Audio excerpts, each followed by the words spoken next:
Ladies and gents, pre-show, we're looking at the tree. The big old tree, the stalwart of the healers, yeah? Rank 4 healing touch represent, going down and back.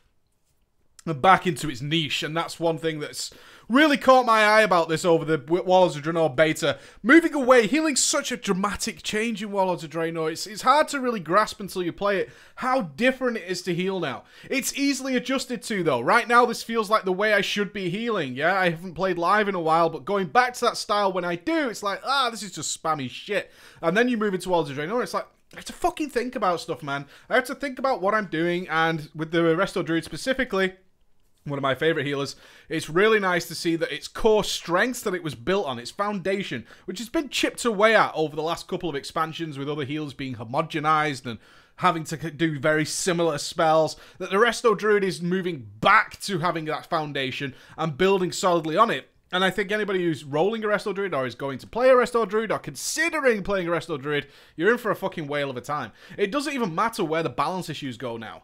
Unless they're, like, absolutely killed to the floor by Blizzard in terms of their healing output, which isn't going to happen. Let's face facts. That's not going to happen. They're not going to kill the spec entirely by making it do no healing. Then you're fucking solid, man. You're absolutely in great shape. What am I talking about? Firstly, the niche of the ability to cast on the move.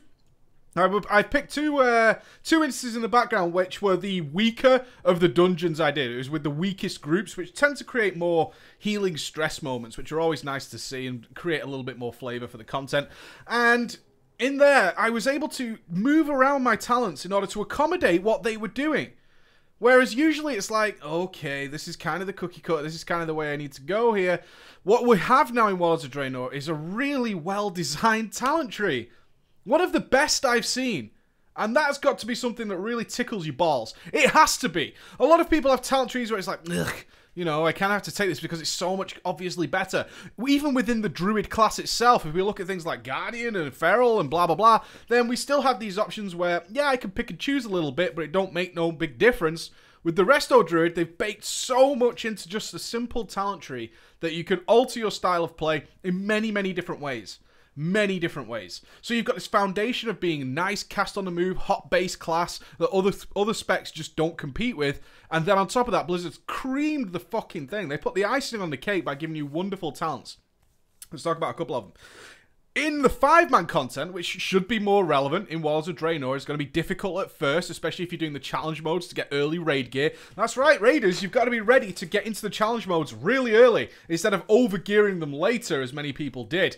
What we'll have now is people getting in there really early, a lot of blues involved, odd little pieces of good gear, but still wearing probably a bit of shit, and getting into the challenge modes to try and get some nice gear ready for your first few raids.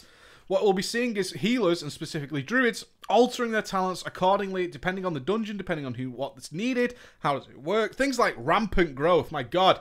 Rampant growth, Swiftmend now consumes your regrowth and rejuve, but it has no cooldown. The potential burst healing there in a little 5-man environment is a godsend.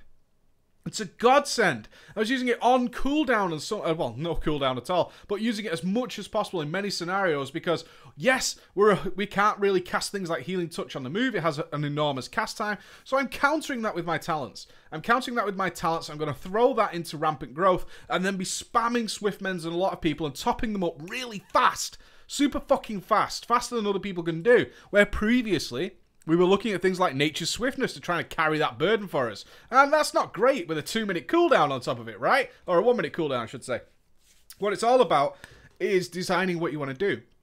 But what about if I'm going more like Rejuve heavy, right? What if I'm going to be like doing a lot more AoE healing? I'm not really going to be doing real bursty spot healing. You swap over to Germination and your gameplay changes entirely from the spells you want to be casting regularly. Applying a couple of rejuves here and there, keeping tanks alive really nicely, but it's a steady flow of incoming damage. Do I have Burst coming up? Incarnation Tree of Life, baby, can counter that straight away. Otherwise, maybe I'm going to roll a Soul of the Forest, reducing the cast time of Healing Touch, or increase the healing of Rejuve and Regrowth and all that kind of shit. You can see what I'm saying here is we can alter within the single spec really nicely, similar to how the warriors are currently working, is the nice ability to tailor my class to exactly what's needed. And ergo, by doing that, we're never weak. So many times over Mr. Panderi, we've seen healers who have just been, because of the way they play, weaker in certain encounters. You're just weak now. And it's through no fault of your own. This is nothing to do with Blitz, nothing to do with your class or your ability to play. It's purely down to the fact that you are just inherently weak now. So go away. We'll bring somebody else in. Good talent trees, like we're seeing with Resto Druid, should allow you to say, what's weak here? Oh, I don't really need some spot healing, fast, fast instant cast, big chunky healing. It's all about big spread out AoE damage. All right, okay, I can counter that. I've got the talents and the ability to change my spec accordingly and my gameplay style to do that. And that's what's amazing about it. And I think that I just have such a blast with it. I carry so many tomes on this guy just to swap around and do different things and see what's going to be more beneficial here. Is my group playing badly, in which case they're going to be standing in shit, therefore I need more Swiftmens? Or is it not a case of that and I can keep people up rolling all the time, in which case I can tailor myself to that? Do I want more haste? I can tailor myself to that. Do I need to be ready to throw out some sudden mega burst? I can tailor myself to that as well. Is mana an issue? Maybe I should consider Moment of Clarity. And therefore, I can use my Moment of Clarity over 5 seconds now instead of a single cast, giving me some nice regen on the backside of that.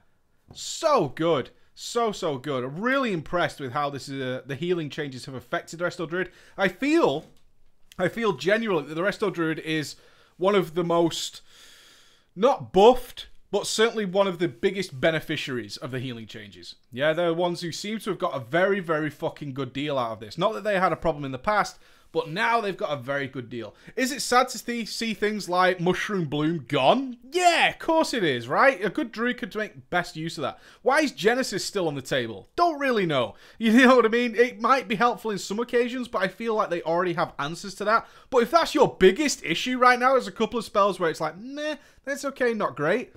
My God, you're in for a fucking good time, because the rest of your spells are truly fucking amazing. Ah, I love this one. I wish I could play it more, but alas, we must move on to a different class. All right, guys, Resto Druid.